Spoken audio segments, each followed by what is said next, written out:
Okay guys, I'm here today with Neil Melanson, huge honor for me. Guys, he's one of the best-selling instructors on BJJfanatics.com, and he has an amazing mix of grappling, let's say like that. He's very good at mixing like jiu-jitsu, wrestling, and grappling, like no-gi, and also catch wrestling.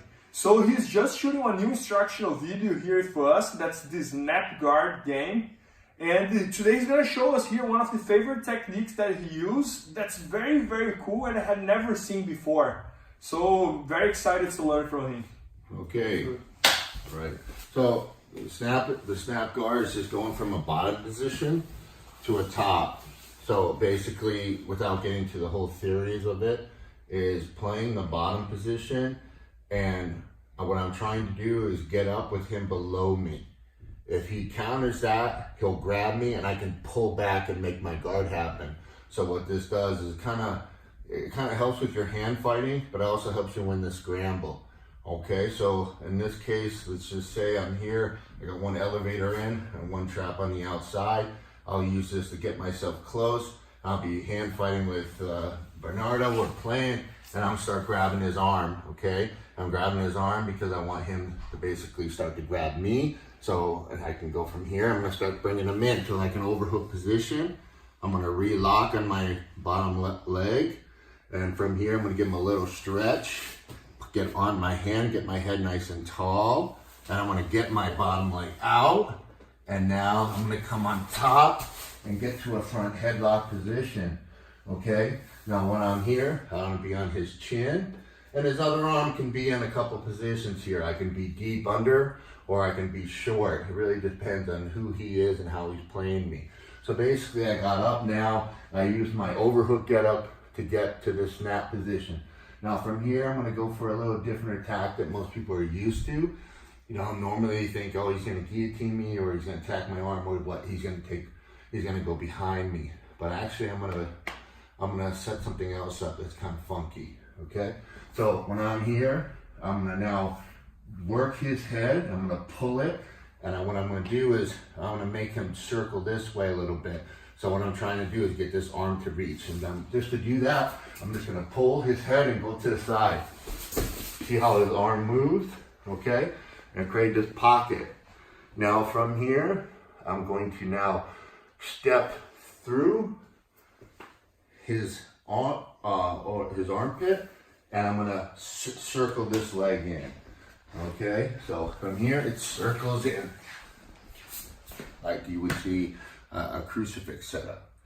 Now from here, instead of locking for his neck, I'm gonna go to what we call like a power half position. I'm going to grab under the underhook, hands close to his head, and I'm gonna drop my elbow down. And when I do this, I'm gonna lean towards my elbow. Bernardo's head's gonna go down. It's gonna be very uncomfortable for him, and he's gonna have to roll with me as I do this. So as I drop this down, he has to come with. Now he's been turned. Once he turns, this transition will be very, very fast. I'm going to now swing this leg over his head and kick my other leg straight and pull that out so his head now is on my leg. From here, I quickly pull, re-grip on the arm, pop it in tight. Now I lock my figure four, and as I squeeze the choke, I always make sure I push this down to my leg and curl.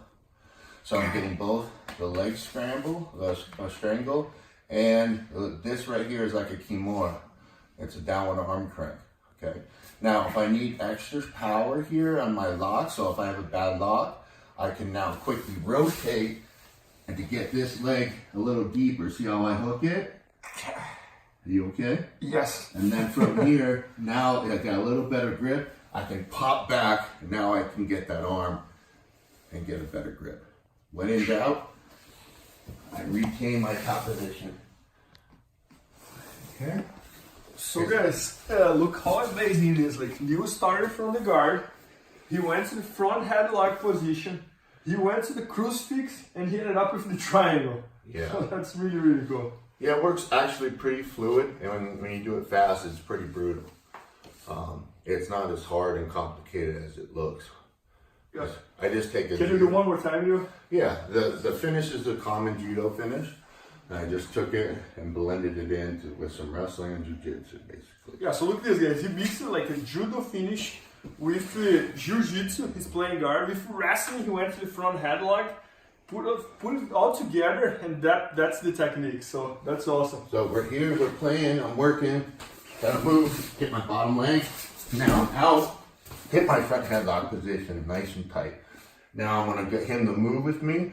So I'm gonna go to the side, move my head, yank his head, and I'm gonna get in the step. There's the arm, he's through, now he's here.